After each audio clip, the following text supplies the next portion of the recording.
Hey heroes, welcome to another fantastic episode of History of the Marvel Universe. This channel is sponsored in part by Patreon supporters. If you would like to vote in monthly polls that help decide what topics get covered on the channel, then you can sign up for $1 per month over at patreon.com/MaryMarvelade. The link is in the description below, along with other places you can find me.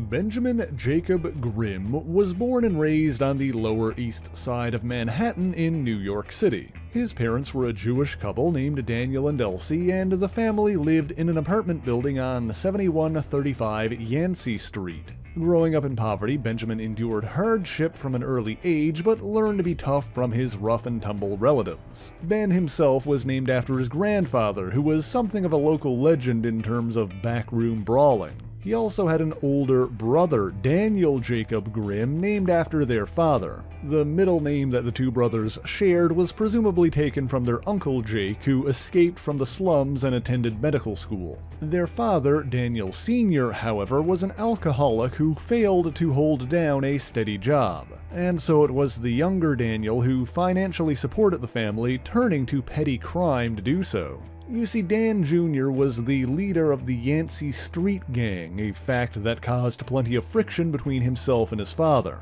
Regardless, Benjamin always looked up to his big brother, both loving and idolizing him.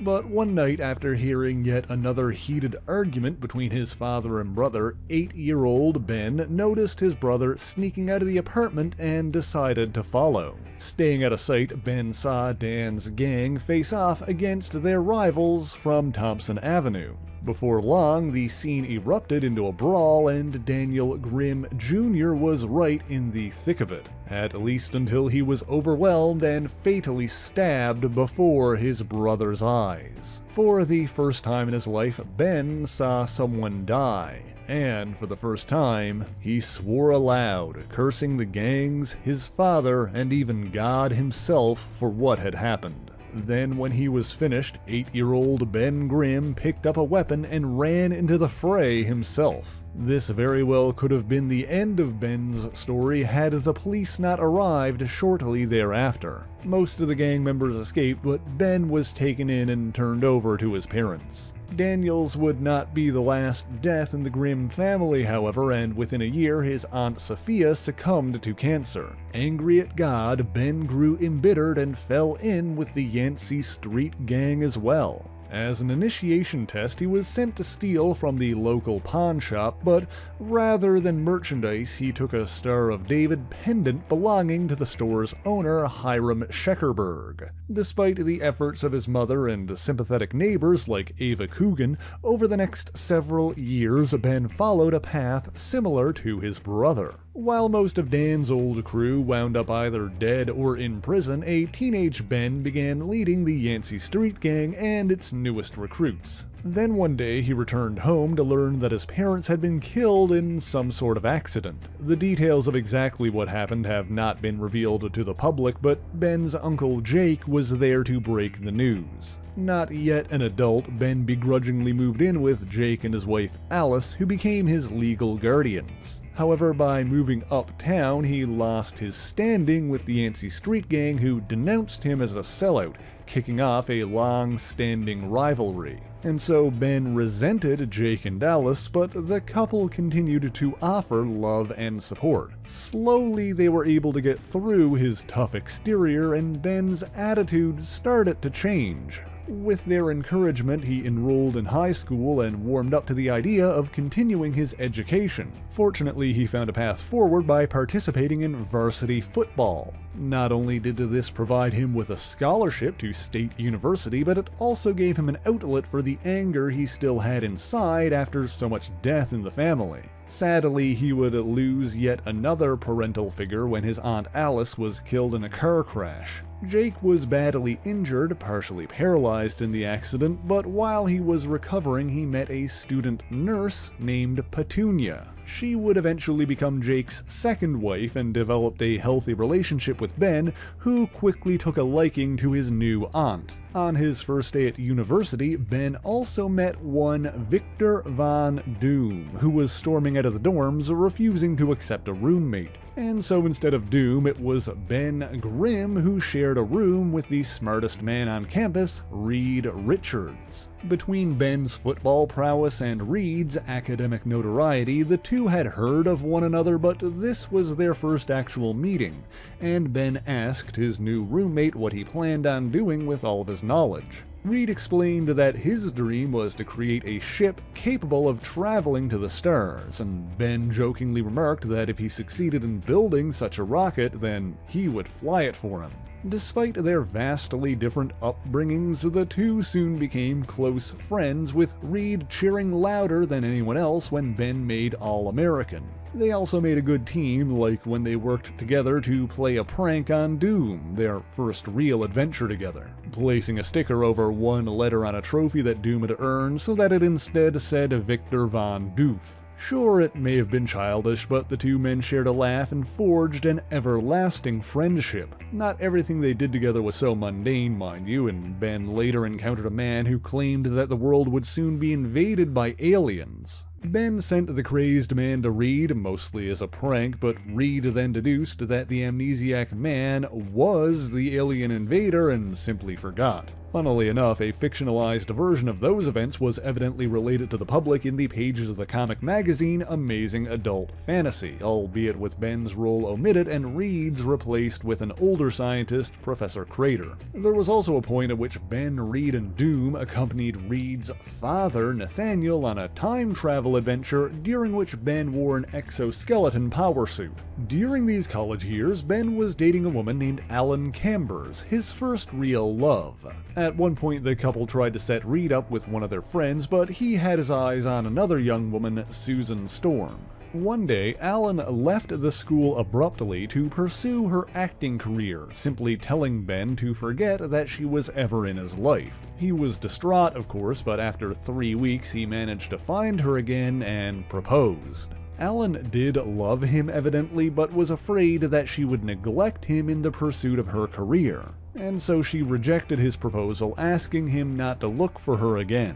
At another point during college, Ben and Reed heard rumors that Victor Von Doom was working on a device to speak with the dead. The two continued to feud with Doom, and in one incident, Ben accidentally knocked into him while he was carrying glow-in-the-dark paint, staining his sweater. Ben initially attempted to apologize, but Victor berated him, inspiring Ben to take revenge. Sneaking into Doom's private lab, he found arcane symbols adorning the walls in the aforementioned paint. So after meddling with Doom's equipment, he ran his hand across one of the symbols, smearing the paint and breaking one of the lines. Sure enough, Victor would later activate his machine in an attempt to contact his dead mother, but a catastrophic failure resulted in an explosion that scarred his face, furthering him on the path towards becoming the iron-masked supervillain Dr. Doom.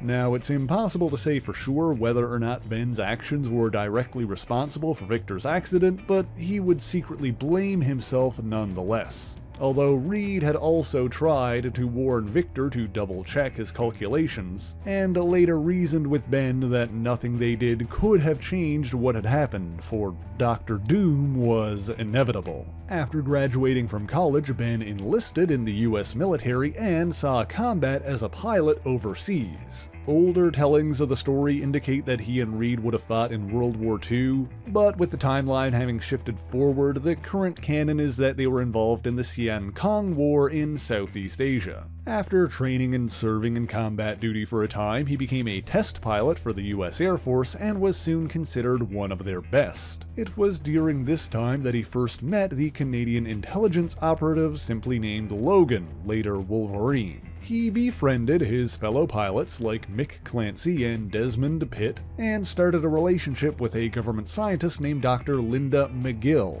While his primary duties were those of a test pilot, he also sometimes undertook missions for the Pentagon, and at one point was selected by Colonel Nick Fury and Tony Stark for a dangerous assignment in Russian airspace. During that adventure, he worked alongside fellow Air Force pilot Carol Danvers and the previously mentioned Canadian operative Logan.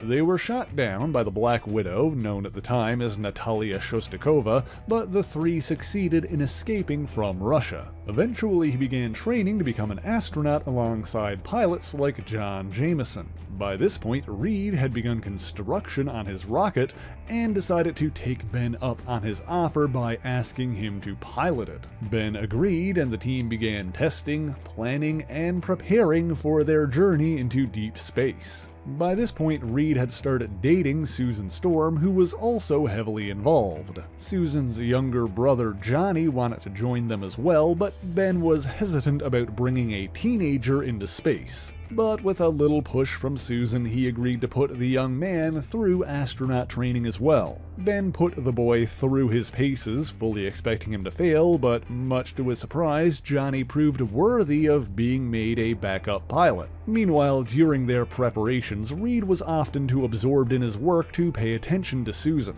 At one point, Ben asked her out in an attempt to make Reed jealous, but that failed to bother him. Ben and Sue went dancing anyway, and while it seems that Ben was attracted to her, leading to some jealousy of Reed, the two ultimately became closer friends. In any event, although that story implied that Ben had been going out with different women, by the time the rocket was ready, he seemed to be exclusively dating Dr. Linda McGill. Of course, this was no ordinary rocket, but a spaceship designed for interstellar travel, the Marvel 1. But then, the government funding was abruptly cut, and Reed insisted on making an unauthorized test flight before the project could be completely shut down. Ben objected to the idea, declaring that they didn't know enough about the effects of cosmic rays to be confident in the ship's radiation shielding. However, Reed insisted that the conditions were perfect and that the launch had to happen that night. Trusting Reed's judgment and knowing they needed an experienced pilot, Susan convinced Ben to accept the mission by accusing him of cowardice, something she would come to regret in the future. But it seems that she knew exactly which buttons to press as Ben impulsively agreed to fly the ship. Unwilling to wait for official clearance under cover of darkness, the foursome of Ben, Reed, Sue, and Johnny made their way to the Marvel 1. With Ben at the controls, the ship blasted off, quickly escaping the Earth's atmosphere. However, waiting for them on the edge of space was a cosmic ray storm, and the strange radiation penetrated their shields just as Ben feared. Overwhelmed by cosmic rays, Ben felt his body growing heavier until he could no longer handle the controls. The mission was aborted, the autopilot was engaged, and the rocket made a crash landing back to Earth.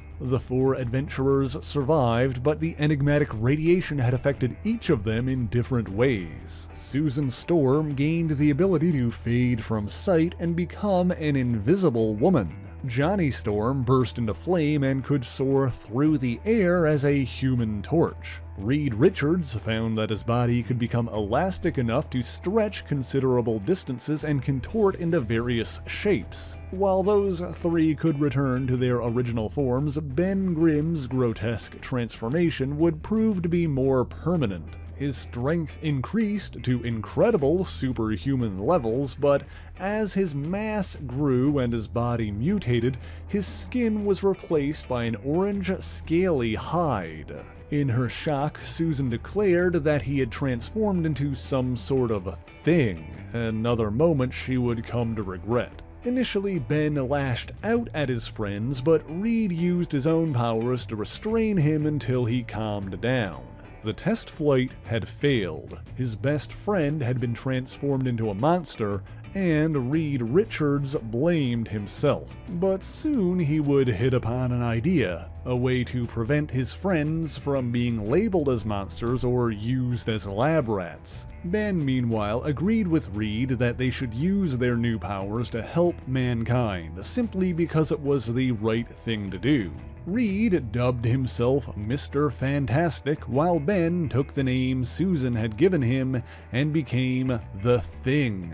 Henceforth, they would collectively be known as the Fantastic Four. But first, the foursome was recovered and taken in by soldiers from the Seneca Army Depot. They were turned over to the Air Force and held in quarantine at a special research lab.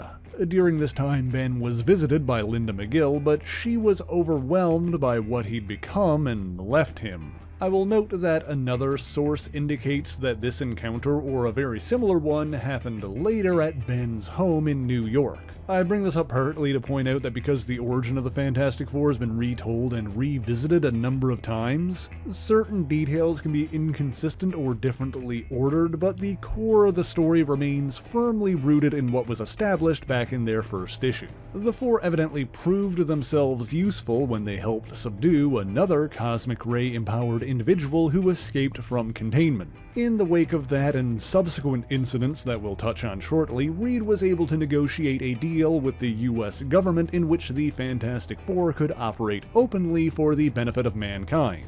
Ben attempted to return home to Yancey Street but was attacked by an angry crowd of gang members. After escaping through the sewers, he decided to hide his monstrous appearance beneath an oversized coat and hat. He began contemplating taking his own life, but was visited by Linda one more time. She attempted to apologize for her initial reaction to his transformation and even wanted to continue their relationship, but Ben felt that she was better off without him and intentionally frightened her away with an angry outburst. A few days later, the call went out as the words "The Fantastic Four" were spelled out in the skies above Central City, California. This was the signal that Ben had been waiting for, and thus he reunited with Reed, Susan, and Johnny. Nuclear facilities and sections of military installations had been collapsing across the globe, leaving behind gargantuan pits. Investigating these strange occurrences, the Fantastic Four found the one responsible,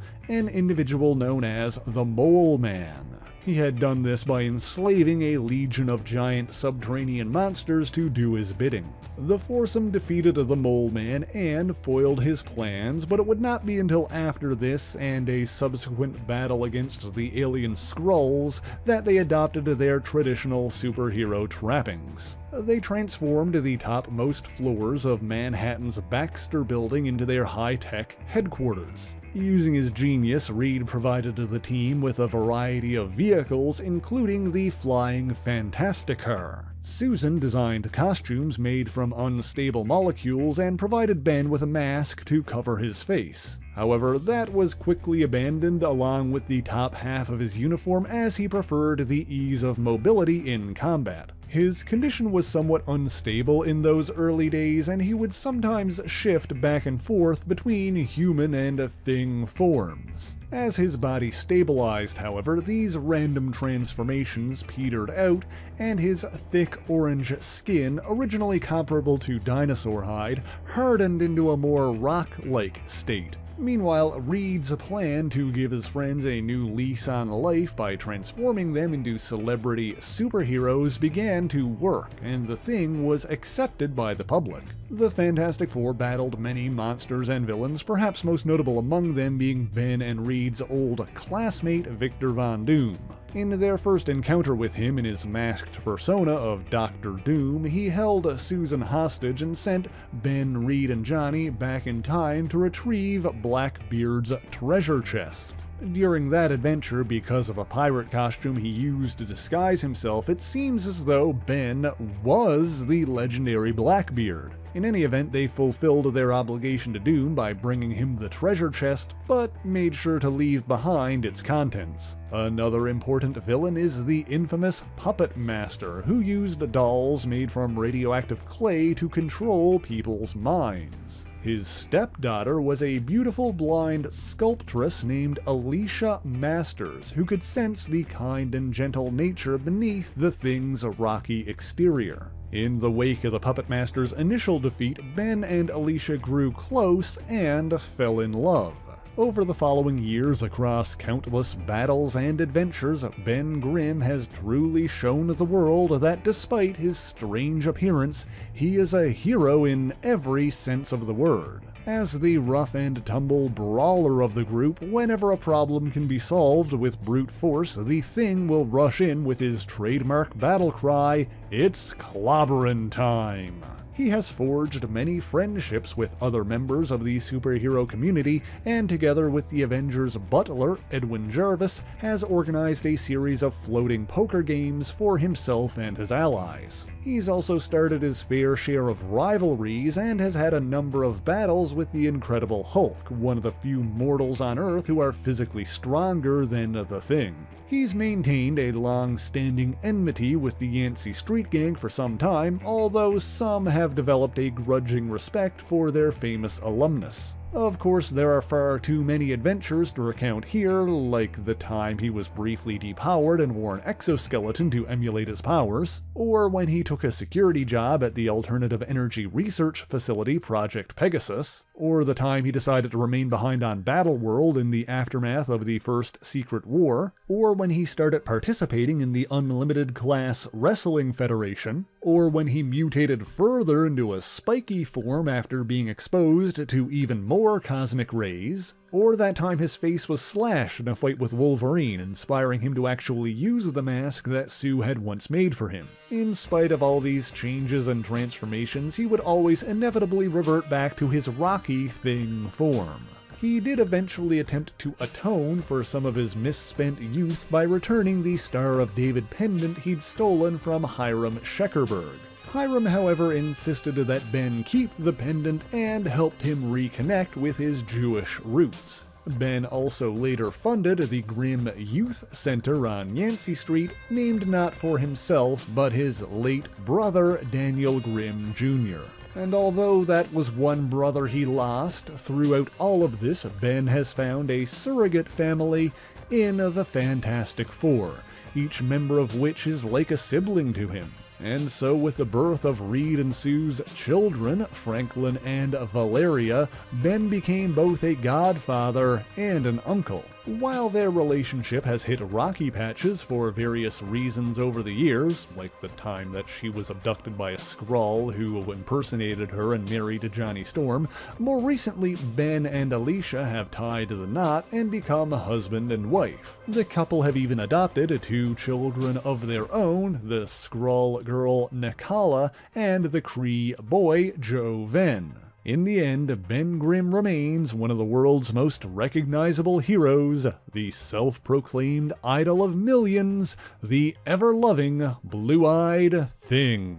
And that's all I've got for you this week, so thank you so much for watching this video. If you enjoyed it, be sure to leave a like, subscribe to the channel, and share it on your favorite social media. As always, the issues referenced in this video are listed in the description below if you would like to read them for yourself, as well as links to other places you can find me, including my Patreon page, where for only $1 a month you can get your name in these special thanks here, and vote in monthly polls that help decide what topics get covered on the channel. But like I said, that's all I've got for you this week, so until next time, true believers, it's clobberin' time!